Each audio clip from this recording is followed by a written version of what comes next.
Et bonjour tout le monde, bienvenue à ceux qui sont déjà là, tout le monde soit le bienvenu. On est content de se retrouver en direct sur le live. Bienvenue à tous et c'est une joie et un privilège de vous retrouver.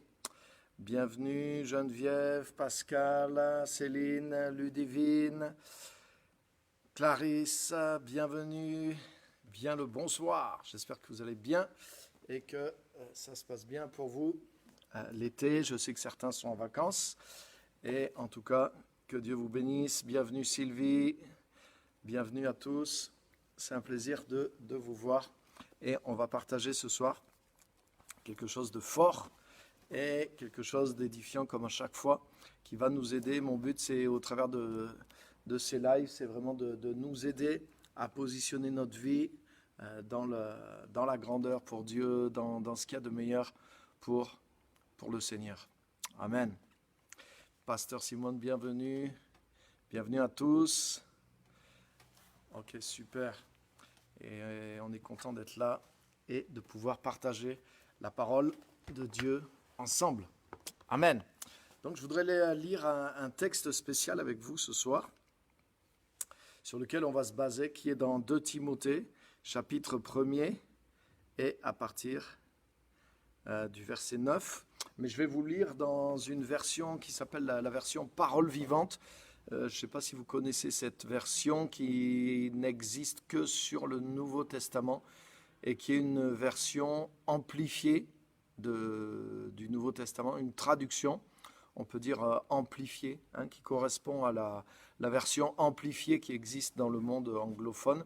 Donc c'est une traduction qui essaye de tenir compte de tous les sens de traduction possibles et qui les met dans une seule phrase. Donc ça fait que pour chaque verset, en général, il y a plus de choses que dans une version classique, parce que le traducteur essaye de mettre toutes les options possibles dans une phrase. Donc ça fait une version amplifiée, c'est la version parole vivante qui existe en français pour le Nouveau Testament qui est traduit comme ça. Et Geneviève me dit qu'elle l'a. Et c'est vrai que c'est une traduction qui est vraiment intéressante aussi. Donc il existe maintenant le même pasteur qui a traduit. Il a fait aussi les psaumes, il a fait aussi psaumes, proverbes et Ecclésiaste, je crois, en version parole vivante. Mais il y a tout le Nouveau Testament qui existe déjà depuis des années. Donc c'est vraiment intéressant comme complément de lecture ou d'étude de la parole de Dieu. Donc c'est dans cette traduction qu'on va lire ce soir, traduction parole vivante. Donc si vous ne pouvez pas suivre, que vous ne l'avez pas, juste écoutez, vous allez voir, vous allez pouvoir profiter de ce texte. Donc le thème que je veux partager avec vous ce soir, c'est vraiment un thème qui continue toujours sur la thématique un peu que j'ai abordée depuis le début, c'est-à-dire comment ça se fait qu'avec le potentiel du royaume qu'on a, comment ça se fait que tous les enfants de Dieu ne manifestent pas la grandeur. Quelles sont les raisons qui nous empêchent de manifester le potentiel, la grandeur du royaume, le potentiel que Dieu a mis en nous. Et justement, ce soir, on va voir une de ces raisons et on va voir justement comment on peut, au travers de ce point, manifester le royaume, manifester la grandeur du potentiel que Dieu a mis à l'intérieur de nous. Donc, je voudrais vous communiquer ce soir une de ces clés qui va vous aider à manifester la grandeur de Dieu réellement dans votre vie. Donc c'est bien sûr, c'est des choses qui sont dans la Bible, mais c'est des choses aussi que j'ai apprises aussi auprès des gens à qui j'ai appris, et aussi dans mon expérience personnelle de chrétien et de serviteur de Dieu. Donc c'est des choses pratiques, c'est des choses qui sont dans la parole, mais je sais qu'en appliquant ces choses-là, il y a vraiment des changements, il y a vraiment des fruits dans notre vie. Donc c'est vraiment une des clés, une des choses pratiques, une des choses qui fonctionnent et qui va nous aider à libérer la grandeur du royaume, le potentiel que Dieu a mis en chacun de nous en tant que chrétiens. Ce potentiel doit être libéré et il y a des choses dans nos vies, il y a des vérités que nous pouvons appliquer, des principes lorsque nous les appliquons à notre vie, qui révèlent et qui libèrent la grandeur du royaume de Dieu, le potentiel que Dieu a mis en nous au travers de la vie éternelle et de Christ. Donc on va juste prier si vous voulez bien et on va se plonger dans la parole. Bienvenue à tous ceux qui nous ont rejoints depuis tout à l'heure. Soyez les bienvenus. Partagez aussi, si vous voulez, vous pouvez partager directement tout de suite même votre message. Vous avez un petit, là où il y a les commentaires, vous avez un bouton partager. Ça fait que si vous partagez en direct, les gens qui vous suivent, ils vont voir apparaître une notification et ça peut les encourager à nous rejoindre aussi sur le live et profiter directement du message. Vous savez aussi que vous pouvez commenter. Je vois vos commentaires au fur et à mesure. Voilà, par exemple, je vois Joël qui nous a rejoint, bienvenue. Yannick aussi qui me dit Shalom, homme de Dieu, sois le bienvenu aussi. Donc soyez bienvenus en ligne et profitez pour partager. Comme ça, vous pouvez inviter d'autres personnes à nous rejoindre. Et c'est vrai que c'est des lives, ils restent après sur le Facebook, ils vont même aussi sur ma page YouTube après. Donc on peut les retrouver, revoir les thèmes. Mais il y a un côté sympa aussi d'être en direct. Voilà, c'est vivant, on sait que c'est en train de se produire. Donc ça crée un intérêt supplémentaire. Et le fait que vous pouvez commenter, partager aussi, ça crée un intérêt supplémentaire pour vous et pour ceux qui vont nous rejoindre si aussi vous les invitez en partageant. Donc on va juste prier et on va partager ensemble ce thème. Seigneur, merci pour ta parole. Merci pour le fait d'être là dans ta présence, même si on est à des endroits différents. Nous venons écouter la parole, nous venons à tes pieds, comme Marie qui écoutait la parole du Seigneur, qui avait choisi la meilleure place et la place prioritaire et dans laquelle tu l'as validée, dans laquelle tu l'as encouragée. Mais nous aussi, Saint-Esprit, tu nous qualifies, tu nous bénis, tu nous valides dans cette position, mais tu nous instruis aussi de choses qui sont prioritaires, même sur d'autres choses que nous pourrions faire pendant cette demi-heure, cette heure. Mais Seigneur, tu veux nous enrichir, tu veux investir quelque chose en nous qui va nous servir et qui va nous permettre de porter vraiment du fruit avec nos vies. Et je te remercie pour ce moment de mise à part, ce moment de partage avec mes frères, mes sœurs, avec tes enfants, avec tous ceux qui nous rejoignent, de ta parole, de ta pensée, de cette clé qui va nous permettre de changer quelque chose de fort dans notre vie. Et je te demande, Saint-Esprit, de nous bénir, de nous convaincre, de faire de nous tes disciples encore, de nous faire aller plus loin au travers des vérités de ta parole que nous allons recevoir et mettre en place dans notre vie. Merci de bénir chacun, merci de décharger chacun de toute pression, de toute culpabilité, de tout stress. Seigneur, nous sommes tes enfants bien-aimés. Tu nous donnes simplement des outils, tu nous donnes la révélation de ta parole, de ta volonté pour nous bénir plus, pour aller plus loin avec nous.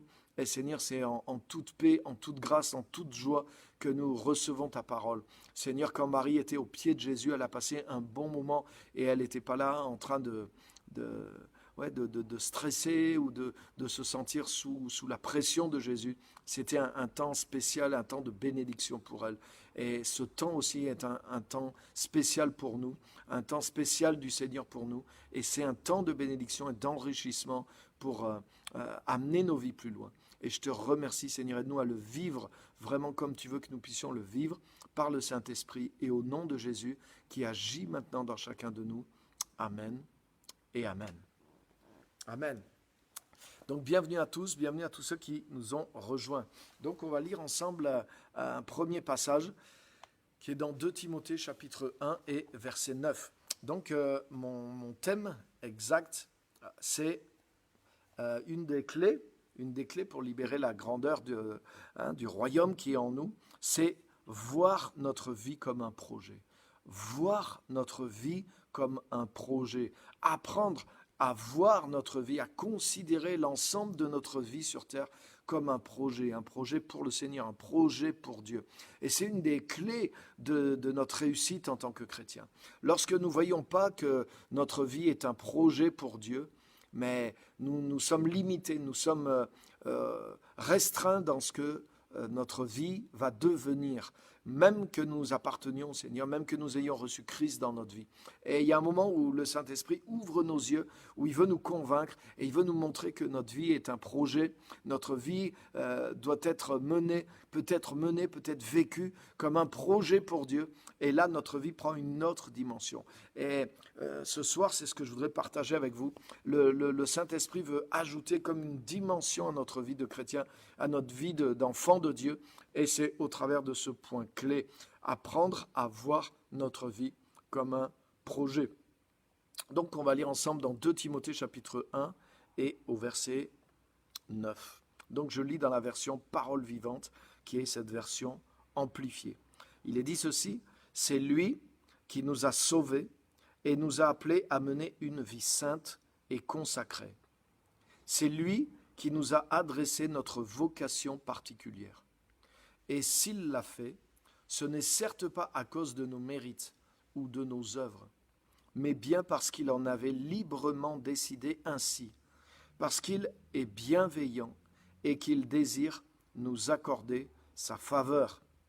Dès avant les temps éternels, sa grâce était là, préparée pour nous et destinée à devenir nôtre dans l'union avec Jésus-Christ. Waouh!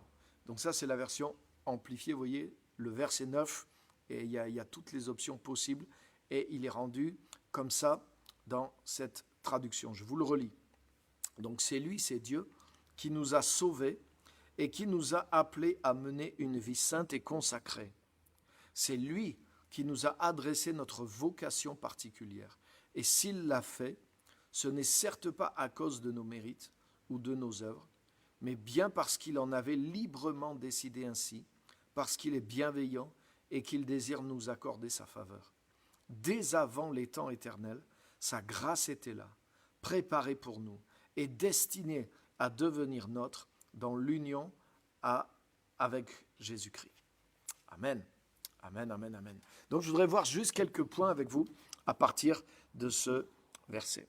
Le premier point que je voudrais voir avec vous, je vous encourage à noter aussi quelques points parce que c'est des choses que vous pouvez travailler, qui ont vraiment de la valeur au fur et à mesure que vous allez les mettre en place dans votre vie. Donc je vous encourage à prendre des notes. La première chose, c'est celle-ci. L'évangile, non seulement il nous amène au salut, mais il nous amène à notre vraie vie sur terre. Qu'est-ce que je veux dire par là? Non seulement l'Évangile nous appelle au salut, non seulement l'Évangile nous sauve, l'Évangile nous fait connaître le salut qui est en Jésus-Christ, c'est-à-dire que notre âme est sauvée, mais l'Évangile aussi nous amène vers le plan d'origine que Dieu avait pour nous. Et ce n'est pas simplement notre âme qui va être sauvée, mais c'est notre vie entière sur la terre. Jésus est venu en tant que notre Rédempteur. Le Rédempteur dans la Bible, il y avait un mot hébreu qui s'appelle le Goël. Le Goël, c'était celui qui était ton Rédempteur. Et ce n'était pas simplement le Messie ou simplement Dieu, mais il y avait aussi un concept humain dans la loi. Par exemple, si quelqu'un s'était vendu, par exemple, quand tu ne pouvais plus payer tes dettes en Israël, tu pouvais te vendre, ou tu pouvais vendre tes terres, tu pouvais vendre des biens qui étaient dans ta famille, mais tu pouvais même te vendre toi comme esclave et travailler pendant des années pour un maître parce que tu devais une dette et tu travaillais soit directement à lui pour lui rembourser ta dette ou tu vendais ta force de travail à un autre pour pouvoir payer ta dette. Et il était possible que quelqu'un puisse te racheter.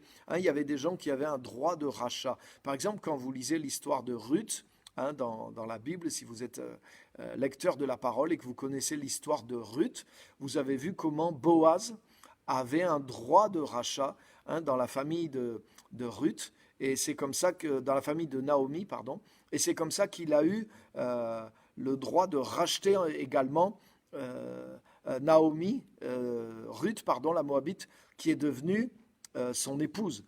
Il a exercé un droit de rachat parce qu'il était apparenté à Naomi. Et donc, en exerçant son droit de rachat, il s'est acquis aussi Ruth, la Moabite, pour femme. C'est toute l'histoire de Ruth, vous connaissez ça.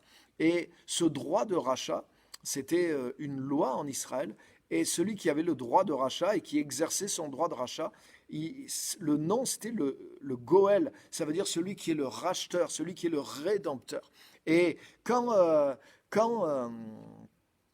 Boaz a exercé son droit de rachat envers Naomi et qu'il a racheté les biens, les terres, etc., il s'est acquis aussi toute la vie de sa belle-fille qui était Naomi et qui était Ruth, pardon, et avec laquelle il a pu fonder sa famille et se marier. Donc ce n'était pas juste le rachat de certains droits, de certains biens, mais il a racheté et il a changé entièrement la vie présente de cette personne. Et c'est exactement ça. Quand Jésus-Christ est venu, il n'est pas venu racheter simplement les âmes des hommes, mais il est venu racheter la condition humaine et il est venu chercher et sauver tout ce qui avait été perdu. Pas juste les gens, mais l'ensemble des choses qui ont été perdues par la chute d'Adam. Vous trouvez ça dans Luc 19, 10 et dans beaucoup d'autres passages de la Bible. Donc l'Évangile est venu pour non seulement nous ramener vers le salut de notre âme, mais il nous a acquis aussi la rédemption de notre vie entière. Ça veut dire que non seulement Dieu a un projet pour notre avenir éternel, mais Dieu a un projet pour notre vie sur terre aussi. Et c'est un point clé, parce que souvent l'accent est tellement mis dans le message de l'Évangile sur le salut éternel et pas suffisamment sur la rédemption de notre vie, c'est-à-dire du temps qui nous reste à vivre sur terre. À partir du moment où tu reçois Jésus-Christ dans ta vie et jusqu'à ton dernier souffle, mais tout ce temps-là qui est ta vie maintenant, Jésus rachète notre vie passée dans le sens où il rachète nos erreurs, mais Jésus rachète notre vie aussi à partir de l'instant présent. Comme Boaz, quand il a exercé son droit de rachat, il a non seulement acquis les biens, mais il a acquis la vie de Ruth, la Moabite, et elle est rentrée dans son héritage, elle est devenue sa femme. Ça a changé sa vie entière. De la même façon, notre vie entière est rachetée par Christ. Il ne rachète pas simplement notre âme pour que nous ne soyons pas condamnés, et comme si ça ne suffisait pas. C'est quelque chose, bien sûr, qui n'a pas de prix, ou plutôt qui a le prix du sang de Jésus, et qui est extraordinaire. Mais Jésus, en payant pour nous, lorsque tu as accepté la rédemption qui est achetée, que Christ a payé, tu as non seulement accepté que ton âme soit sauvée, que le prix du salut éternel de ton âme, que tous tes péchés soient payés par la vie du Fils de Dieu, pour que tu aies une place dans l'éternité auprès du Seigneur, mais ta vie sur terre a été rachetée. En sorte que Jésus-Christ a acheté aussi une place immédiate pour nos vies dans le cœur de Dieu. Ça, c'est tellement important à comprendre. Mais Jésus-Christ a aussi payé une place immédiate pour notre vie sur terre dans le plan de Dieu et dans le projet de Dieu. Alléluia! Et c'est pour ça, c'est ça le thème de mon message aujourd'hui. Quand tu comprends ça, quand tu comprends que ta vie sur terre, le temps que tu as à vivre sur terre, quel que soit ce temps, il a été racheté, il appartient à Jésus-Christ. La Bible dit glorifiez donc Dieu dans votre corps et votre esprit qui appartiennent à Dieu. Notre corps a été racheté, mais notre temps de vie sur terre a été racheté. Notre vie sur terre a été rachetée, non pas pour que ça soit quelque chose de pénible, non pas pour qu'on soit des esclaves. J'ai parlé de l'autre fois de l'esprit de servitude. Non, nous sommes rachetés en tant qu'enfants de Dieu, mais ça veut dire qu'aussi nous avons été rachetés, comme dit l'apôtre Pierre, de la vaine manière de vivre que nous avons hérité de nos pères, de nos ancêtres. Ça veut dire que le temps qu'on a à vivre sur terre, Dieu veut l'arracher à la vanité. Jésus-Christ a payé pour que ce temps soit arraché à la vanité. Notre temps sur terre n'est pas juste un temps de préparation pour aller au ciel. Notre temps sur terre n'est pas juste un temps de sanctification pour être prêt pour aller au ciel. Non, Jésus-Christ a racheté notre vie d'une vaine manière de vivre, d'une vie qui était en dehors de son but. Et ça veut dire que maintenant, quand tu deviens chrétien, non seulement la faveur de Dieu, c'est que ton âme est sauvée, mais c'est que le temps que tu vas vivre sur la terre, le temps que tu peux vivre sur terre, tu peux le vivre d'une manière complètement différente. Il peut revenir dans l'intention originelle que le Créateur avait pour chacun de nous dès l'éternité. Alléluia! Et c'est ce qui est dit dans le passage qu'on a lu. Si tu le lis bien, le lis bien. Si tu le lis bien, même si tu es français, tu peux, si tu le lis bien. Et il est dit ceci, et s'il l'a fait, regarde, il est dit, début du verset 9, c'est lui qui nous a sauvés et qui nous a appelés à mener une vie sainte et consacrée. Ça, c'est ce que prêchent beaucoup d'églises. Dieu nous a sauvés et maintenant, il veut qu'on vive dans la sainteté. Amen. C'est le début du salut. C'est le salut et la vie sainte. Mais regarde ce qu'il est dit. C'est lui qui nous a adressé notre vocation particulière. Alléluia. Ça veut dire que chaque enfant de Dieu, non seulement il a été racheté pour le salut, mais il a été racheté pour un appel et une vocation particulière. C'est-à-dire qu'il est appelé à vivre sa vie sur terre d'une autre façon. Et si Dieu a fait ça, ce n'est certes pas à cause de nos mérites ou de nos œuvres, on le sait, on n'est pas sauvé par nos mérites ou par nos œuvres, mais on est sauvé par la grâce, par le sacrifice de Jésus. Mais je voudrais te dire de la même façon, parce que ce verset met les deux choses dans le même sac, c'est que aussi on est appelé, et Dieu nous a adressé une vocation particulière. À chaque chrétien, à chaque enfant de Dieu qui est sauvé, il a une vocation particulière. C'est ce que dit ce verset, et c'est dit dans beaucoup d'autres versets aussi. J'avais prêché sur ça il y a quelque temps sur le live, que c'est même dans la définition biblique du salut qui est donnée en Éphésiens 2, 8 à 10. Donc je ne vais pas reprêcher ce message. Revenez en arrière, vous verrez ce qu'est le salut complet, ce qu'est vraiment le salut. Et là, le verset dit la même chose, qu'il nous a sauvés, mais il nous a adressé un appel particulier, une vocation particulière à chaque enfant de Dieu, non pas à cause de nos œuvres, mais par une grâce. Et il l'a librement décidé ainsi. Pourquoi ? Parce qu'il est bon, parce qu'il désire nous accorder sa faveur, et dès avant les temps éternels, sa grâce était là, préparée pour nous, et destinée à devenir nôtre dans l'union avec Jésus-Christ. Donc qu'est-ce que nous dit ce passage ? Qu'est-ce que nous dit ce verset ? Ce verset nous dit qu'il y avait une intention bienveillante de Dieu, dès avant les temps éternels, avant que Dieu fonde la terre et le ciel. Dieu avait un plan, une vocation, une idée particulière pour chaque être humain qu'il allait faire venir sur la terre. Et cette grâce, ce dépôt, cette vie, Dieu savait que l'homme allait se détourner de ce plan, mais avant la chute, il y avait un plan déjà de Dieu. Vous savez, les catholiques ont mis en circulation et en vente, j'allais dire, et on peut le dire comme ça, cette doctrine qui est toujours, même dans les milieux protestants évangéliques, une doctrine qui s'appelle le péché originel. Vous connaissez ça, le péché originel, c'est-à-dire la chute, la faute d'Adam et Ève qui ont entraîné l'humanité dans le péché. Et du coup, il y a quelque chose de faux dans ce terme, le péché originel, parce que ça a l'air de dire qu'il n'y a rien d'autre avant. Mais je voudrais vous dire que la grâce est plus originelle que le péché. Alléluia. Et ça, c'est la vérité de la parole de Dieu. Dès avant les temps éternels, sa grâce était là. Le plan originel de Dieu, c'était pas le péché. Dieu avait déjà anticipé le péché, et il y avait une grâce prévue depuis toujours dans le cœur de Dieu.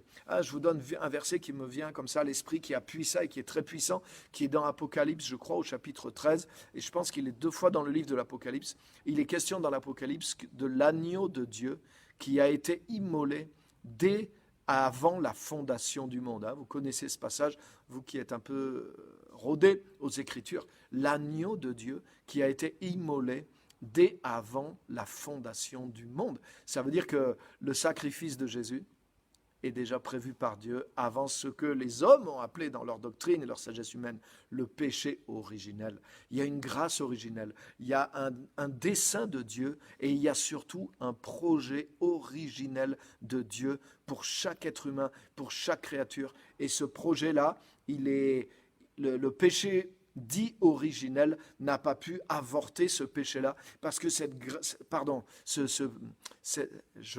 la refais. Le péché dit originel n'a pas pu avorter le projet originel de Dieu, parce que le projet que Dieu avait pour nous, pour notre vie sur terre, ce projet-là, il a été mis dans une grâce qui, elle, est vraiment originelle, et comme on l'a lu ensemble, cette grâce, dès avant les temps éternels, elle a été cachée en Jésus-Christ. Et comme le dit le verset 10, elle a été maintenant manifestée dans les derniers temps par Jésus-Christ lui-même, qui a vaincu la mort et qui a mis en évidence la vie et l'immortalité. Ça, c'est le verset 10 de 2 Timothée 1 qu'on a lu. On a lu le verset 9, ça c'est le verset 10. Donc, ce qu'a fait Jésus-Christ a révélé justement qu'avant le péché, soi-disant originel, avant la chute de l'homme, tout ça, la chute de l'homme, c'est arrivé sur terre, pendant les temps sur terre. Mais la grâce de Dieu, elle a été décidée dans l'éternité, avant la fondation du monde. Le projet de Dieu pour nous a été décidé avant la fondation du monde. Et la grâce pour que ce projet s'accomplisse, elle a été pourvue, elle a été décidée avant la fondation du monde, et elle a été réservée, et elle a été mise à part dans la personne et dans dans l'œuvre de Jésus-Christ. Et c'est pour ça que quand Jésus-Christ est venu sur terre, il a manifesté ce salut, mais aussi cet appel, cette vocation, ce projet de Dieu pour chacune de nos vies qui a été décidé avant les temps éternels et qui a été décidé avant le temps et qui a été décidé avant ce que nous, les hommes religieux, avons appelé le péché originel. La grâce est plus originelle que le péché et le projet de Dieu pour notre vie sur terre, il est plus originel que le péché que nous avons hérité par la suite de Adam. Alléluia! Nous avons d'abord été en Jésus-Christ. Dieu nous a projetés en Jésus-Christ. Celui qui est appelé le second Adam est en réalité le premier Adam parce que Jésus-Christ existait avant Adam lui-même. Alléluia! Et quand celui qui est en réalité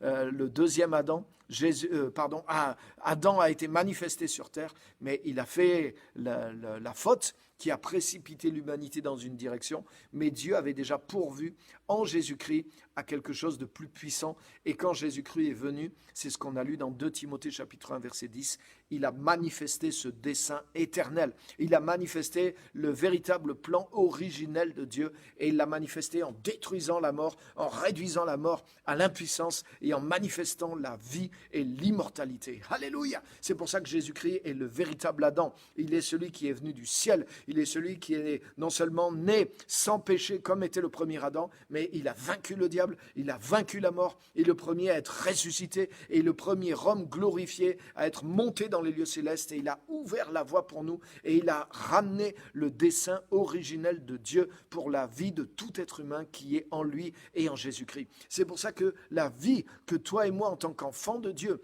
nous avons maintenant sur terre, elle n'est plus destinée à être pour la vanité, elle n'est plus destinée à être pour être une vie simplement selon le monde, en attendant le salut, ou en nous sanctifiant, ou en vivant simplement la vie chrétienne pour nous-mêmes. Mais nous devons réaliser qu'il y avait un plan que Dieu avait pour nous. Il y avait une intention que Dieu avait pour nous en tant qu'être humain avant la chute et en dehors de la chute. Et cette vie que Dieu avait pour nous, pour manifester sa gloire, pour manifester sa nature, pour manifester les dons, les talents, l'appel unique, l'identité unique, le dessein unique, le plan unique qu'il a mis en chacun d'entre nous, la richesse unique qu'il a mise en chacun des êtres humains, dans sa bienveillance, le projet unique que nous sommes. Dans chaque être humain, on le sait même par la science aujourd'hui. Même des jumeaux n'ont pas le même ADN. Les jumeaux sont différents et il n'y aura jamais deux êtres humains qui seront les mêmes sur la terre. Nous sommes tous uniques et il y a un projet unique de Dieu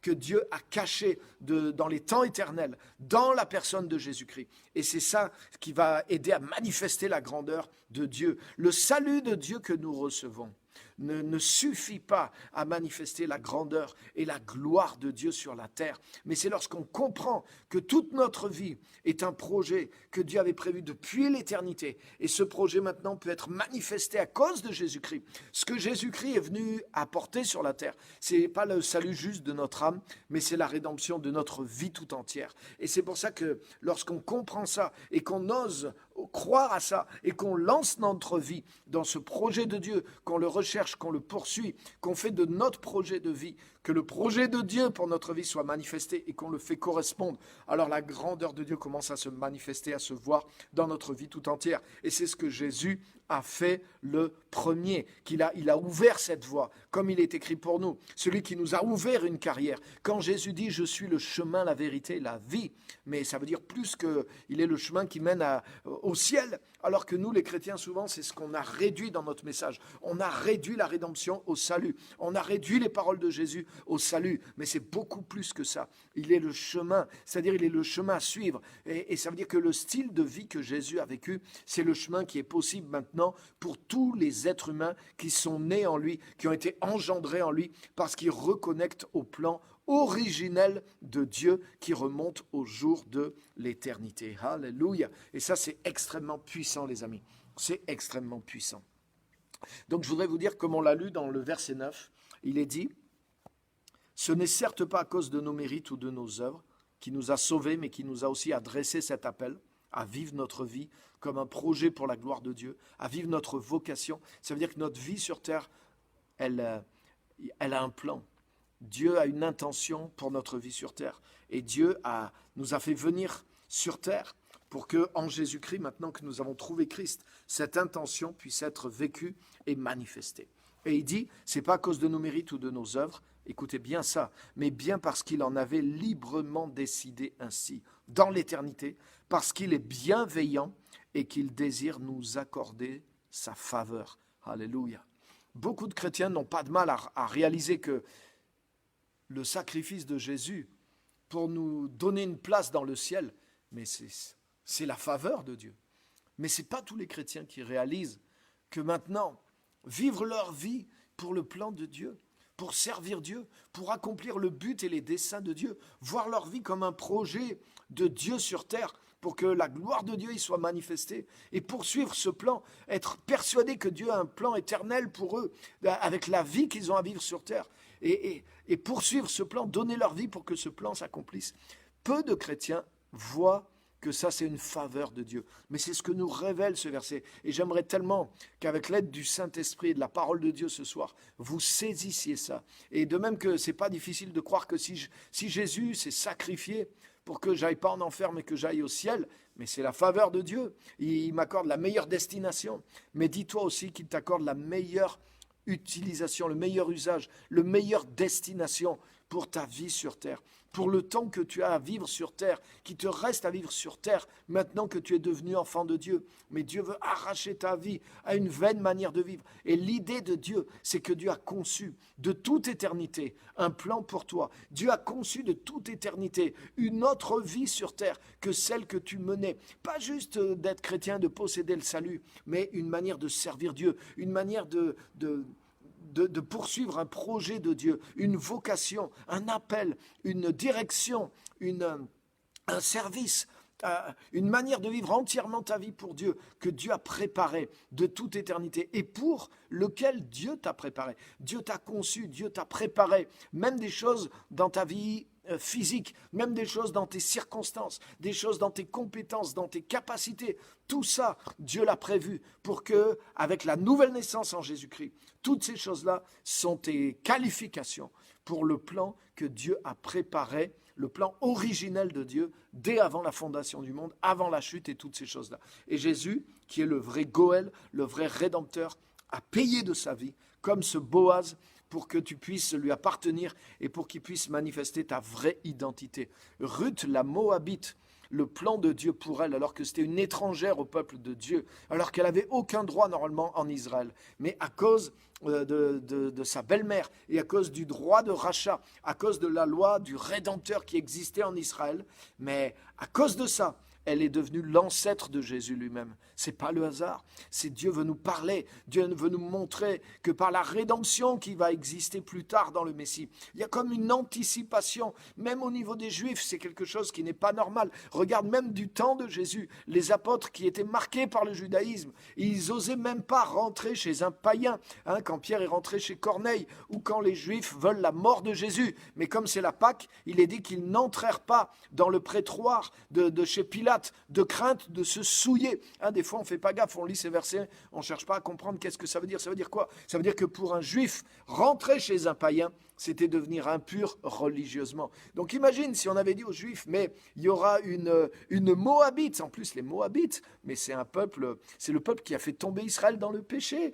Moab, c'est un ennemi juré d'Israël. C'est le peuple avec Balaam, qui a fait tomber, qui a voulu maudire Israël, etc. Donc ils ont des antécédents chez les Juifs. Donc dire à un Juif, l'ancêtre du Messie, ça sera une Moabite, mais tout le monde aurait dit c'est impossible. Mais par la loi de la rédemption et par les circonstances que Dieu a manifestées, ces choses sont devenues possibles. Et c'est le message fort du livre de Ruth. Nous, on ne comprend pas parce qu'on est en dehors du contexte juif. Mais c'est ce qui s'est passé dans le livre de Ruth, ce n'est pas juste une belle histoire, mais c'est l'histoire de la rédemption. C'est un livre prophétique pour nous montrer quand le temps sera venu, le Messie va faire rentrer dans son peuple, sa bien-aimée qui viendra des nations, mais c'est aussi pour nous montrer que la vie entière, c'est pas simplement notre âme qui va être sauvée, mais c'est notre vie entière. Et Ruth, la Moabite, est devenue la femme du Seigneur Boaz, on pourrait dire, et elle est devenue l'ancêtre du Messie. Elle est devenue une de nos ancêtres spirituels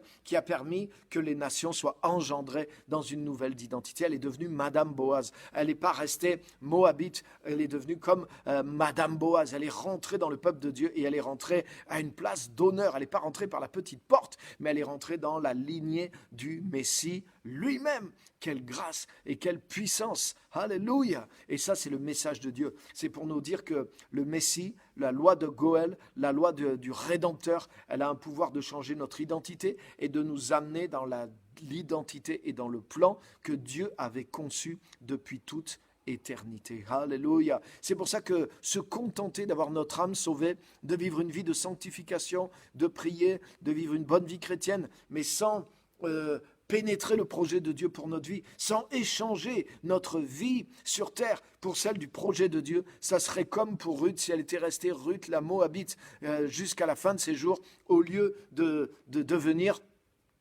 Naomi, au lieu de devenir la femme de Boaz, Ruth, la Moabite, et au lieu de devenir la femme de Boaz et d'entrer dans l'histoire sainte. Et c'est exactement la même chose que Dieu a pour nous. Le Goël, le Rédempteur, Boaz a eu la puissance de faire rentrer maintenant Ruth la Moabite dans l'héritage d'Israël et elle est devenue l'ancêtre, elle est devenue la lignée du Messie. Et ça, c'est extraordinaire. Elle a trouvé, et c'est quelque chose qui était impossible selon la loi, mais que Dieu a fait arriver parce qu'il l'avait prévu de toute éternité. Et c'est par la loi de la rédemption que ça s'est produit. Et ce n'est pas juste son âme qui a été sauvée, mais c'est sa vie sur terre qui a été complètement transformée, qui a pris une autre direction parce qu'elle a cru au projet de Dieu et qu'elle est rentrée dans le projet de Dieu. Et dans le projet de rédemption qui est en Jésus-Christ pour toi, il y a ces deux choses. Il n'y a pas simplement le salut, mais il y a une redirection. Il y a une autre vie pour toi pendant que tu es sur terre, une vie de service pour Dieu. Mais tu dois croire ça et tu dois engager, tu dois voir que ta vie est un projet. Tu dois croire, autant que tu crois que quand tu vas mourir, tu vas aller au ciel. Tu dois croire que maintenant que tu es en Christ, mais le ciel est dans ta vie, mais qu'il y a un plan de Dieu, une grâce éternelle de Dieu qui est prévue pour toi, pour que tu vives une autre vie que celle que tu as vécue jusque-là sur terre. Et ta vie est un projet pour le service de Dieu, pour que l'œuvre de Dieu soit manifestée. Tu dois voir ta vie sur ce projet, tu dois chercher ce projet, tu dois trouver ce projet et tu dois t'approprier ce projet et le vivre. Ruth, elle a fait du chemin, elle s'est battue, elle a cru, elle a fait aussi ce que sa belle-mère lui a conseillé de faire, etc., etc., etc. Elle y a été progressivement et jusqu'à ce qu'elle devienne réellement entièrement rachetée. Elle ne s'est pas contentée de venir vivre en Israël, elle a été jusqu'à devenir la femme de Boaz. Alléluia. Alléluia. Dès avant les temps éternels, sa grâce était là, préparée pour nous et destinée à devenir nôtre dans l'union avec Jésus-Christ. Et cette grâce, c'est celle qui est là pour le salut dans le verset 9, mais qui est là aussi pour la vocation particulière qui nous a été adressée. Donc c'est qu'est-ce qu'on va faire avec notre vie, le temps qui nous reste à vivre sur terre. C'est un temps que Dieu a préparé pour quelque chose. Et c'est important de libérer le potentiel et la puissance qui est dans cette vie. Donc voyez la clé là. Une des raisons pour laquelle beaucoup de chrétiens ne libèrent pas leur grandeur, c'est qu'ils ne croient pas ça. Et ils n'envisagent pas ce projet de Dieu pour leur vie. Ils ne poursuivent pas plus que tout ce projet de Dieu pour leur vie. Ils ne l'engendrent pas, ils ne l'enfantent pas. Ça fait que leur vie, la rédemption des 100% de leur vie a été payée, mais ils vont utiliser que les 50% du salut et de la sanctification pour certains. Donc c'est un projet bienveillant. Dieu dans sa faveur, c'est une faveur. Autant le salut est une faveur, autant cette vie nouvelle, ce plan de Dieu pour toi, c'est une faveur de Dieu. Parce que c'est une vie infiniment meilleure que celle que nous avons finalement par défaut ou que nous avons héritée d'Adam. Dans Jérémie chapitre 1, verset 3, on ne va pas le lire, mais on retrouve exactement la même pensée. Quand Dieu dit à Jérémie, il lui dit « Avant que je te forme dans le ventre de ta mère, je te connaissais et je t'avais établi prophète pour les nations. » C'est puissant. Ça veut dire que avant que Dieu nous forme dans le ventre de notre mère, donc là, la parole de Dieu est en train de parler de quelque chose qui se décide dans l'éternité. Ça veut dire que Dieu nous connaît avant que le spermatozoïde et l'ovule de nos parents se soient rencontrés, dans n'importe quelle circonstance que ce soit. Mais Dieu nous connaissait déjà. Et Dieu justement a prévu, Dieu a fait en sorte qu'il y ait eu justement cette fécondation, peu importe comment ça s'est passé. Pourquoi ? Parce que Dieu a prévu que celui ou celle que nous sommes arrivés sur terre Dieu a prévu qu'ils viennent. Pourquoi? Parce que Dieu avait en vue un plan pour nous. Et ce plan, il est libéré maintenant par le fait qu'on connaisse Jésus-Christ. Le fait qu'on connaisse Jésus-Christ, c'est là où on peut avoir accès à cette grâce qui est réellement originelle. Hein, la chute d'Adam a comme empêché le dessein que Dieu avait pour chaque être humain. Mais la grâce qui est en Jésus-Christ est venue pour nous le ramener. Pas nous ramener juste le salut éternel, mais nous ramener le dessein sur terre, de notre vie sur terre que le Créateur avait prévu. Et ce dessein, maintenant, va retrouver toute sa place. Le fait que tu reviens en Christ, tu reviens dans le dessein originel de Dieu. Et c'est pour ça que ta vie peut être vécue par rapport à ce dessein que Dieu avait. Quand Dieu parle à Jérémie, il lui dit « Avant que je te forme dans le ventre de ta mère, je te connaissais et voilà ce que j'avais prévu pour toi. » Donc vivre sa vraie vie sur terre, c'est pas être riche. Vivre sa vraie vie sur terre, c'est même pas simplement être sauvé et être sanctifié. Vivre sa vraie vie sur terre, c'est grâce à notre salut, mais grâce à tout l'équipement qui vient par le salut. Parce qu'il y a un équipement qui vient pour le salut, qui dépasse le salut lui-même. Pourquoi Dieu nous donne le Saint-Esprit? C'est pas juste pour être sauvé. Pour être sauvé, on a besoin du sacrifice de Jésus. Pourquoi on a besoin du Saint-Esprit? Pour être régénéré. Et le Saint-Esprit nous donne quoi? La puissance de quoi faire, de comprendre et de voir le plan que Dieu a pour nous et de pouvoir l'accomplir. Pourquoi il y a une grâce éternelle qui vient sur nous? Parce que cette grâce éternelle, elle nous permet non seulement d'être sauvés et de garder notre salut, mais elle nous permet aussi d'accomplir le plan que Dieu avait pourvu pour nous dans l'éternité. Avant que je te forme dans le ventre de ta mère, je te connaissais. Ça veut dire qu'il y a une intention originelle avant notre naissance du Créateur pour notre vie. Et cette intention du Créateur, elle nous est révélée quand on vient en Jésus-Christ. Lorsqu'on connaît Dieu, Dieu nous révèle non seulement qu'il nous sauve, mais il nous révèle son plan. C'est tout ce qui est écrit.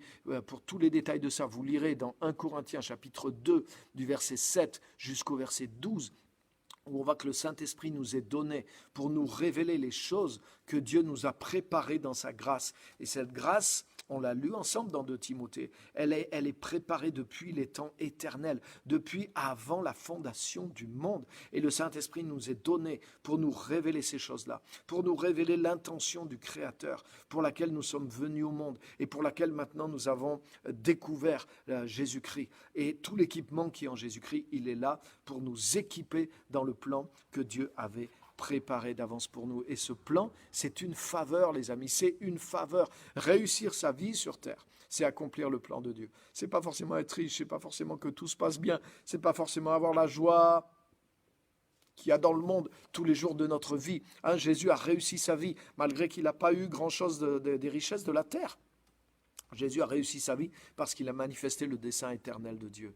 Alléluia. Et là, il y a une richesse qui demeure cachée à beaucoup d'enfants de Dieu. C'est pour ça que tu dois voir ta vie comme un projet pour servir Dieu. Il y a un exemple frappant de ça qui est tellement grand. C'est l'histoire de Esther aussi dans la Bible. Hein, le livre d'Esther. Mais on pourrait penser, ah mais regarde, Dieu, la grandeur de Dieu pour Esther, c'est qu'elle est devenue la reine. Elle était très belle, et elle est devenue la reine, alors elle a joui de tous les privilèges d'une reine. Oui, mais le plan de Dieu, c'était pas juste la bénédiction pour Esther, et là où Esther a réussi sa vie, et la clé du livre d'Esther, c'est pas Esther est devenue la reine, elle a été très riche, elle a prospéré jusqu'à la fin de sa vie, elle a eu beaucoup d'enfants, et elle a vécu heureuse jusqu'à la fin de ses jours. Amen. C'est pas ça le livre d'Esther. Le fait qu'elle a été établie dans sa position de reine, c'est juste le début de l'idée de Dieu. Mais Dieu l'a mis dans cette position. Pourquoi?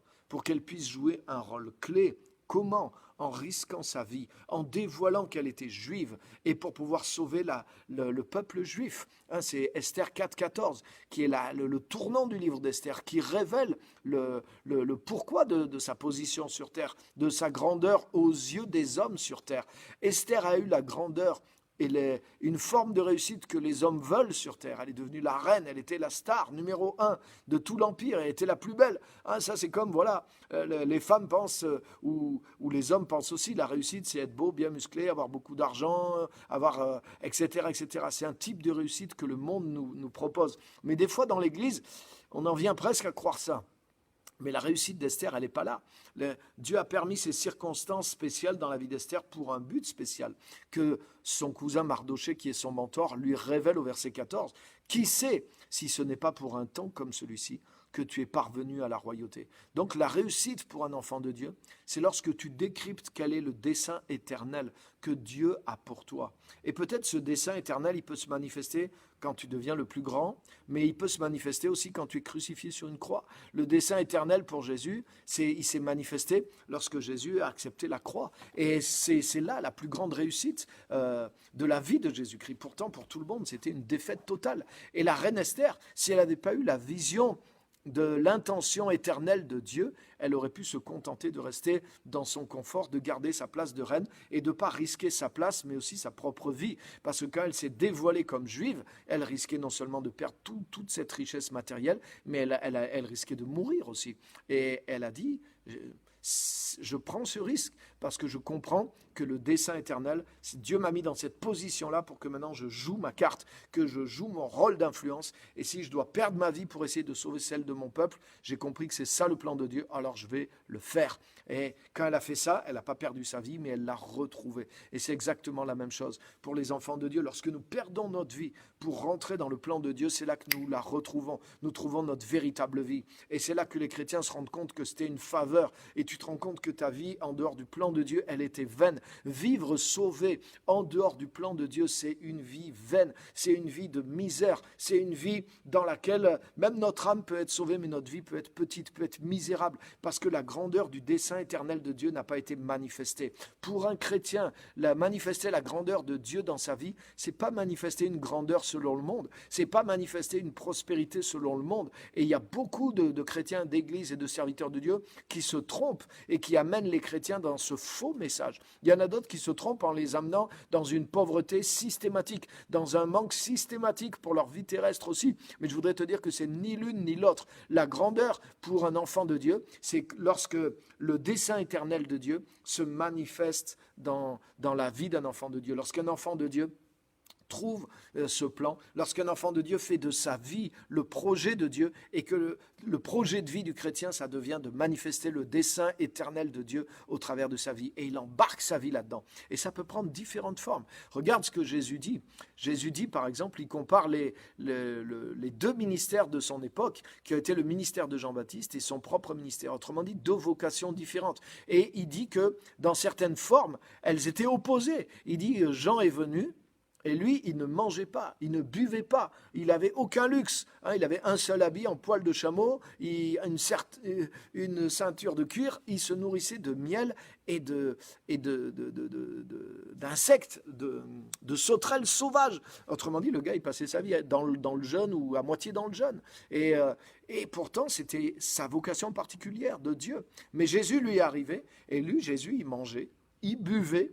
Ouais, il ne s'enivrait pas, mais il mangeait, il buvait, et avec les gens de mauvaise vie, il mangeait à table avec eux, mais c'était aussi la forme extérieure de son ministère, il jeûnait aussi, mais la forme extérieure de son ministère et de son appel, de sa vocation, était très différente de celle de Jean-Baptiste. Jean-Baptiste était que dans les déserts, et il appelait les gens à la repentance. Jésus était partout, il n'était pas que dans les déserts, il était dans les villes, il était là où il y avait du monde, il était à Jérusalem plusieurs fois, il était vu du public. Donc tu as vu, ils avaient la réussite n'était pas dans l'extérieur de ce qu'ils ont fait, mais leur réussite était que tous les deux, comme Jésus l'a dit, la sagesse de Dieu a été justifiée par ses enfants. C'est-à-dire qu'ils ont manifesté leur vocation particulière. Ils ont donné leur vie pour exercer leur vocation particulière. Et comme tu vois, ta vocation peut pas être la copie de celle qu'un autre, mais le succès pour un chrétien n'est pas de réussir dans la vie, dans les choses du monde, comme les gens le sont. Esther, elle a eu, oui, une énorme réussite dans le monde, elle est devenue la reine, mais c'est pas ça la réussite de sa vie. La réussite de sa vie, c'est quand elle a été prête à tout perdre et même à sacrifier sa vie pour que le peuple juif soit sauvé. Et quand elle a pris ce risque et qu'elle s'est dévoilée et qu'elle a accédé et qu'elle a fait manifester le plan de Dieu dans sa vie, waouh! Mais c'est là que sa réussite d'un point de vue de Dieu, a été manifesté. Le reste n'était que la mise en scène qui était prévue pour elle dans le plan de Dieu. Tout ce poste-là n'était qu'une une mise en scène, un endroit dans lequel Dieu voulait qu'elle soit pour qu'elle puisse jouer le rôle clé qu'elle aurait été et qu'elle allait avoir. Donc sa réussite, ce n'était pas d'être reine. Sa réussite, c'était de sauver le peuple juif de le décret de Haman. Alléluia. Et nous aussi, Dieu peut nous appeler dans différents domaines, dans les affaires, etc. Peu importe, dans l'église ou dans d'autres domaines. Mais le but de Dieu, quand il nous appelle dans un domaine, c'est qu'il puisse manifester le dessein éternel qu'il a préparé. Et il y aura des retombées sur des gens, il y aura des retombées. Je ne dis pas juste Dieu nous utilise dans la situation dans laquelle on est quand on se convertit. Ça, c'est vrai aussi, mais il y a plus que ça. On doit découvrir quel est le dessein de Dieu, quel est le projet de Dieu. Parce que là où on est quand on se convertit, c'est pas toujours le projet de Dieu pour nous, c'est le projet qu'on a suivi jusque-là. Donc il y a des choses qu'on doit changer dans notre vie. Moi, j'ai abandonné même ma vie matérielle. Moi, j'étais parti pour être, j'étais un cultivateur et j'étais un musicien de reggae. Et c'est ce que je voulais faire avec ma vie, mais c'était pas le plan de Dieu pour moi. Donc j'ai pas simplement sauvé mon âme, mais j'ai renoncé et je me suis reformé pendant de longues et difficiles années sur un autre parcours que j'ai pu suivre au bout de 14 ans à plein temps dans ma vie. Donc j'ai mis 14 ans à poursuivre et à me qualifier pour le plan de Dieu dans lequel je suis maintenant depuis plus de 20 ans. Mais tu vois ce que je veux dire, et c'est pas juste vrai pour moi parce que je prêche l'évangile, c'est vrai pour chaque enfant de Dieu, les amis. Alléluia. Et c'est ça que je voudrais vous montrer. Donc, en tant qu'enfant de Dieu, Dieu a un projet spécial. Et ta vraie vie, toute la puissance de la rédemption, elle est cachée dans ce projet. Et ce projet, c'est le fruit de la faveur de Dieu. C'est le best-of de Dieu. C'est la crème de ce que tu peux avoir. C'est la vraie réussite que tu peux avoir en tant que chrétien sur la terre. Et ça vaut la peine de payer tout ce qui sera nécessaire pour que ce plan puisse éclore et se manifester pleinement. Et ce n'est pas quelque chose qui arrive au bout de 5 ans ou de 10 ans, c'est un projet de vie. C'est une direction dans laquelle j'ai embrayé ma vie. Comme mon salut, je vais en goûter le fruit quand je vais mourir, mon salut éternel. Mais de la même façon, vivre ma vie, vivre le projet de Dieu et que ma vie soit le projet de Dieu manifesté sur terre, c'est une direction et c'est quelque chose dans lequel je grandis, c'est quelque chose que je fais avec ma vie. Donc je vois ma vie comme un projet dans le plan de Dieu et pour que le plan de Dieu s'accomplisse. Et il n'est jamais trop tard pour ça, c'est jamais trop dur, mais c'est quelque chose qui est tellement important. Alléluia. Amen. Et waouh, Jésus est venu pour ça et il nous a rachetés en vue de ça. Et je termine avec ce verset qu'on connaît tous dans Jérémie 29, 11, où Dieu dit ceci: car je connais les projets que j'ai formés sur vous, dit l'Éternel, projets de paix et non de malheur, afin de vous donner un avenir et de l'espérance. Donc Dieu a forgé dans l'éternité un projet pour notre vie. Et quand il nous a rachetés en Jésus-Christ, il a pas simplement racheté notre âme, mais il a racheté notre vie aussi pour qu'elle change de projet. Avant, on était dans le projet du monde, dans le projet du diable, dans nos propres projets. Mais Dieu a racheté notre âme et notre vie pour qu'on puisse connaître ce projet excellent qu'il avait préparé dès l'éternité pour nous. Donc ce n'est pas une corvée. Le salut n'est pas une corvée. Aller au ciel n'est pas une corvée par rapport à l'enfer, je te garantis. Mais de la même façon que nos yeux s'ouvrent et que tu puisses comprendre que le plan de Dieu pour ta vie, il n'est pas une corvée, mais il est ce qu'il y a de plus excellent pour toi en tant qu'enfant de Dieu. C'est le projet éternel que Dieu avait pour toi en tant que fils et fille de Dieu. Amen, amen, amen, amen, amen et amen. Donc c'est ça que je voudrais te partager. Et ça montre que en tant que chrétien, c'est servir Dieu dans ses projets, dans ce dessein, mais c'est vivre notre vie d'une autre façon. Au lieu de vivre juste en subissant la vie sur terre, en réagissant à ce qui arrive sur terre. Ah ben j'ai perdu mon travail, je dois faire ça. Ah ben là il y a le coronavirus, il arrive ça. C'est au lieu de vivre réactif en réaction par rapport à ce qui arrive, même de réagir en tant que chrétien à ce qui arrive. Quand tu suis le projet de Dieu, mais tu tu es proactif avec ta vie. C'est-à-dire que tu as décidé ta vie, et non, ma vie, c'est manifester le plan de Dieu sur la terre, c'est suivre la volonté de Dieu sur ma terre. Et ensuite, c'est les circonstances qui vont s'adapter à toi, parce que cette direction-là, elle ne va pas changer. Et du coup, tu vis pas du tout ta vie sur terre comme les autres. Tu subis plus la vie sur terre, mais tu suis le plan éternel de Dieu sur terre. Et il y a une grâce de Dieu, il y a une direction de Dieu, il y a quelque chose qui vient du ciel et qui appuie ta vie. Et c'est pour ça que toute chose concourt au bien de ceux qui aiment Dieu, de ceux qui sont appelés selon son dessein. C'est-à-dire que tu deviens plus fort que les circonstances. Ta vie n'est pas une réaction aux circonstances, mais c'est toi qui es proactif et qui domine. Le coronavirus ne change pas ma manière dont je sers Dieu, je te garantis. Ça a pu changer des choses dans le culte ou dans mes projets de cette année, mais mon projet global de servir Dieu n'est pas renversé par le coronavirus. Et rien au monde ne peut empêcher ma vie de servir Dieu, même si je suis emprisonné, même si quoi que ce soit qui puisse m'arriver, tant que je suis vivant, je vais pouvoir accomplir le plan de Dieu sur terre. Donc je suis libéré. C'est pour ça qu'il y a une puissance extraordinaire dans le plan de Dieu pour ta vie. Et quand tu as mis ta vie au service de Dieu, quand ta vie est un projet qui sert Dieu, quand ta vie est un projet qui sert Dieu en tant que chrétien, tu accèdes à une autre dimension de la vie chrétienne, à une autre dimension du salut, à une autre dimension. Le salut éternel de ton âme, c'est qu'une partie de la rédemption. Et l'autre partie, c'est quand tu vis ta vie comme un projet de service pour Dieu. Quand ta vie est devenue un projet de service pour Dieu, mais là, c'est comme si tu as déballé l'autre partie, qui est dans 2 Timothée 1,9, l'appel, la vocation particulière, mais qui a une grâce éternelle de ce projet qui se manifeste maintenant quand tu poursuis et que tu fais de ta vie ce projet de service pour Dieu. Alléluia. Donc ça, c'est une clé tellement puissante qui fait et qui manifeste la grandeur. Parce que ce que Dieu a packagé pour nous, la grâce de Dieu dans l'éternité, la capacité que Dieu a préparée pour que nous devenions ce qu'il a prévu d'être.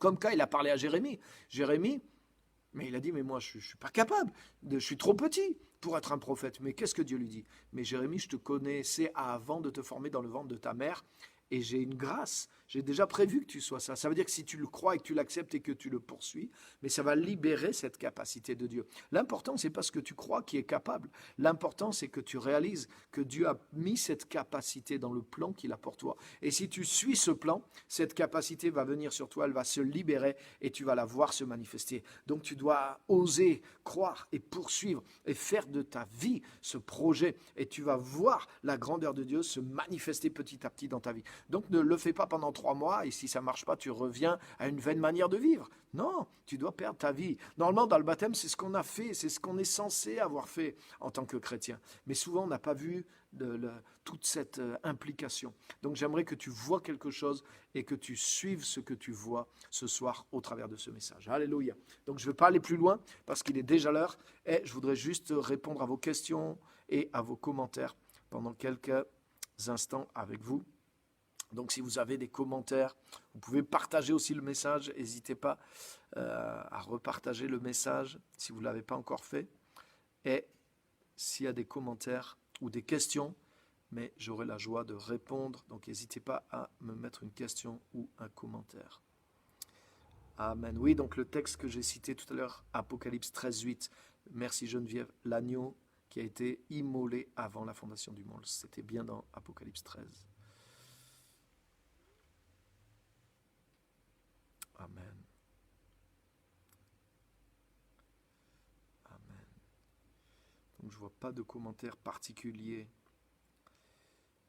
Est-ce que vous êtes toujours là? Est-ce que vous êtes toujours connectés? Parce que des fois on voit les personnes en ligne, mais ça se trouve elles sont dans leur cuisine en train de manger ou en train de... Vous êtes toujours là, faites-moi un petit signe, un petit pouce, un petit cœur, que je puisse voir si vous êtes là.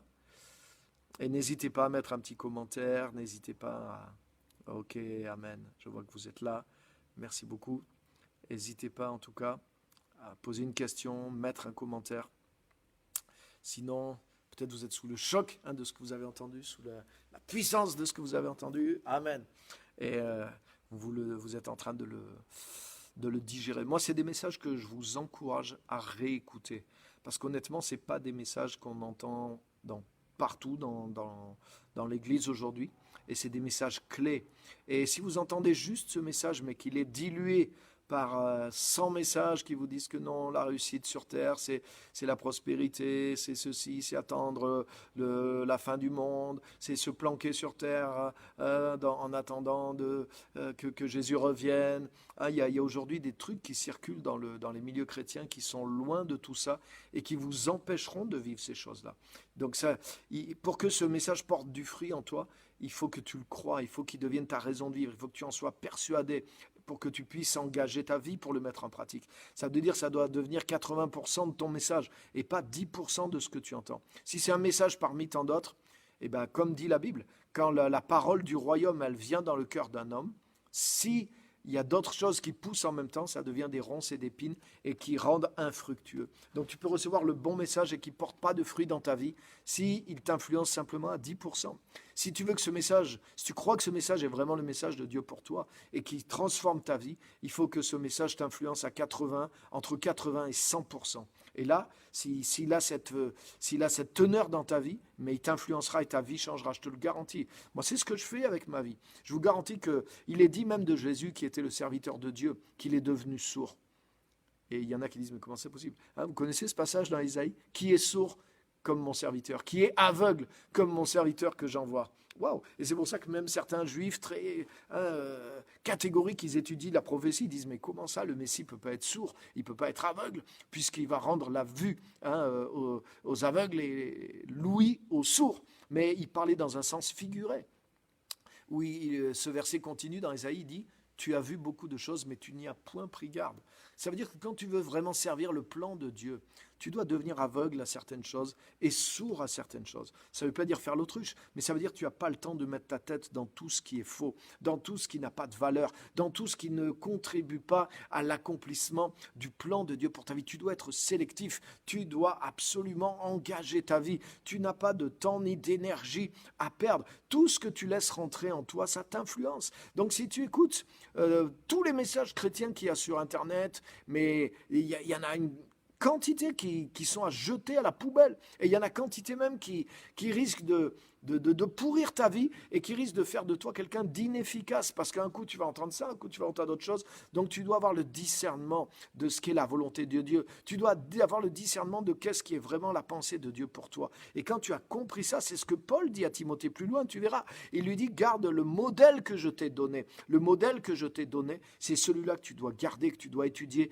tu dois repasser à l'intérieur de toi pour faire de toi un ouvrier éprouvé. Donc ça, c'est tellement important. Si tu crois que ce genre de message, c'est la pensée de Dieu pour toi, mais honnêtement, enferme-toi d'une certaine façon dans cette pensée. Mets-toi à entre 80 et 100% dans ces messages, mais applique-le. Et c'est ce qui va changer ta vie. Moi, c'est ce que j'ai fait. Je me suis connecté depuis des années. Je recherche le message de Dieu pour ma vie. Et quand je l'ai trouvé, je reste dans ce message et je le travaille, je renouvelle ma mentalité et je l'applique et je grandis dans l'application et je relis ce que j'ai noté, je relis des quantités de livres, j'écoute des gens qui ont la révélation de ce message et qui le prêchent, qui sont plus loin que moi, j'écoute des mentors, je demande, je pose des questions à ceux qui ont été plus loin dans ce domaine, je me forme dans ce domaine et ceux qui me connaissent en sont témoins. Moi, quand je crois, donc ça c'est la vision de Dieu pour moi. En 2003, j'ai capté la vision de Dieu pour moi, pour l'Église, mais je me suis enfermé dans cette vision-là. Pourquoi ? Pour libérer le potentiel de Dieu en moi. Et c'est ce qui s'est produit. Je ne me suis pas dispersé, je me suis fermé aux autres choses. Même le monde entier, j'ai disparu pour le monde entier. J'ai refusé toute invitation. J'étais concentré uniquement sur apprendre et appliquer les choses que j'apprenais parce que j'ai compris que c'était la vision de Dieu pour moi. Et c'est ce que tu dois faire. Tu dois être catégorique comme Jésus. Jésus s'est rendu aveugle. Jésus s'est rendu sourd à certaines choses. Pourquoi ? Parce qu'il voulait être concentré à appliquer la volonté de Dieu pour lui. Et heureusement qu'il a fait ça. Sinon, on ne serait pas sauvé. Mais pour que l'intention originelle de Dieu se manifeste dans notre vie, on doit suivre son chemin. Rappelle-toi, il est le chemin, la vérité, la vie. C'est commode de dire Jésus est le chemin qui me sauve et j'ai rien à faire. Non, Jésus est le chemin par le modèle, ça veut dire que c'est le modèle avec lequel je dois vivre ma vie sur terre aussi. Et là, ça m'implique activement dans un processus. Donc que Dieu vous bénisse, que Dieu vous encourage. Merci pour le message. Très bien expliqué. Merci, pasteur. Amen. Mon but, c'est ça, c'est que ça devienne clair pour que ça puisse devenir pratique. Donc, que Dieu vous bénisse, que Dieu vous encourage. Vous retrouverez ce message sur mon Facebook et sur YouTube aussi, Pierre-Emmanuel Jean, sur YouTube, par playlist. Tous les messages y sont. Donc tous les messages, tu peux devenir grand pour le royaume de Dieu. Toute la série et d'autres messages que j'ai prêchés sur ce thème aussi, en dehors de Facebook, sont dans cette playlist sur YouTube aussi.